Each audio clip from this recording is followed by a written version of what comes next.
Welcome to another episode of Merill Macro Talks, the channel we discuss everything from the stock market to the global economics and how the world events affect your investment. Mark, your host, I'm a fund manager at Merill Funds. I've managed money from Geneva, London and Valletta for over than 20 years.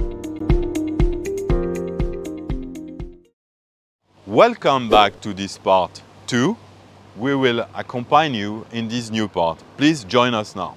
Now, a second sector who's quite important, like I said, the renewable energy, and it's here for like past 20, 30 years. And like I told you before, I used to manage a fund of clean energy, and Spain was already a big part on that side. Let me give you some figures here to help you to understand better. The wind power accounts for 23% of the country electricity. And it's the second after the nuclear energy. So really here, in Denmark, wind power are playing a major role in the economy and are really playing a major role in the way to supply. I mean, there is no objective to be fossil free.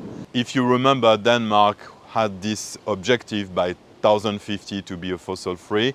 I think in Spain they don't have this kind of objective, but maybe they will make it. They want to have a renewable target 74% by 2030. This is what they want, but they still want also a carbon neutrality by 2050. So clearly on the technology side, they are really working well.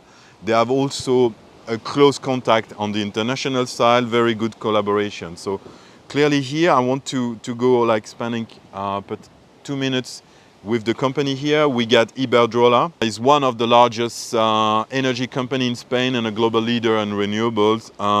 Just to tell you, in 2023, Iberdrola operate 17 gigawatt of wind power, which is really massive, 4 gigawatt of solar panels, and clearly has a capacity to really have generating a big amount. And as we know, renewable, it's second in place after the nuclear power in Spain.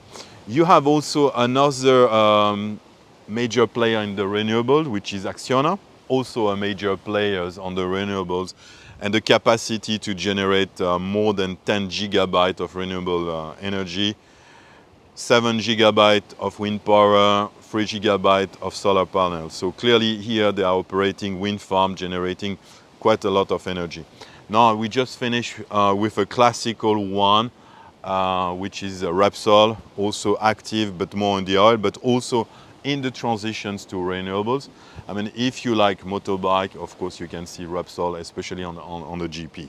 We need also to discuss the textile sectors. I mean, it's playing a major role on the Spanish economy, and for sure, you know the names there, Inditex, which is Zara, you know also Mango, and you know also Desigual. So really like major player on the textile industry, and clearly Spain's playing a major role. Just to start, you probably know very well Inditex, the parent company of Zara, and it's everywhere here in Europe but also around the world. It was not founded a long time ago, 1985, and it has more than 7,000 stores, and is reporting a revenue, I will say, last in 2022, 28 billion. So it's quite a big and a big actors on that side. Try to reduce also the greenhouse gas on the supply chains.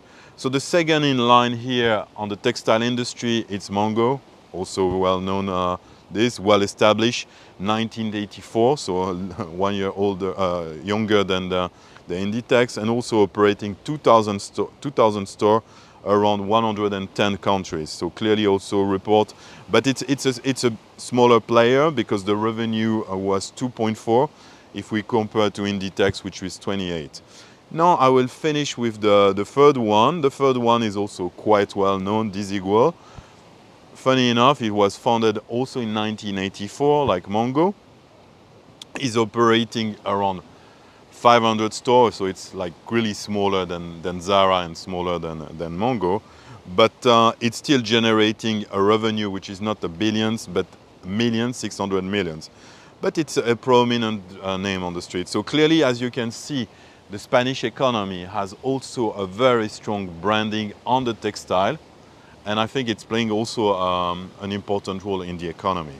Let's finish with demographics and politics, as usual. So the population of Spain, it's around 47 million. The proportions of the people above 65, it's representing 21% of the populations. Very similar to Denmark that we observe. The expectations of life, it's for the man 80, which is quite good. And I will say for the woman, 85. So clearly I think it seems to be a good place to retire or to live longer in Spain. Now on the politics, lot of things going on at the moment. The Spanish socialist movement and the People Party are managing the country following the election of 2019. They are still in power. I think they are doing some quite decent job at the moment, making really Spain robust and strong. In terms of democracy, as we know last time, where the top democracy was Norway and Denmark, but in terms of the index provided by Economic Intelligence Unit, Spain is scoring 8 on 10, which is quite good, knowing that I say Denmark was probably the first one at 10 or 9 something. So that's the thing. So clearly a country that really like it, who have working quite hard on the democracy. As we know, they are coming from the 70s when it used to be a dictatorship and be disconnected with the rest of Europe. Thank you. It was a pleasure to have you for this part 2. I hope you really like this journey, and we hope to see you for a new interesting macro talk on a country we really like it and we have a strong conviction on it.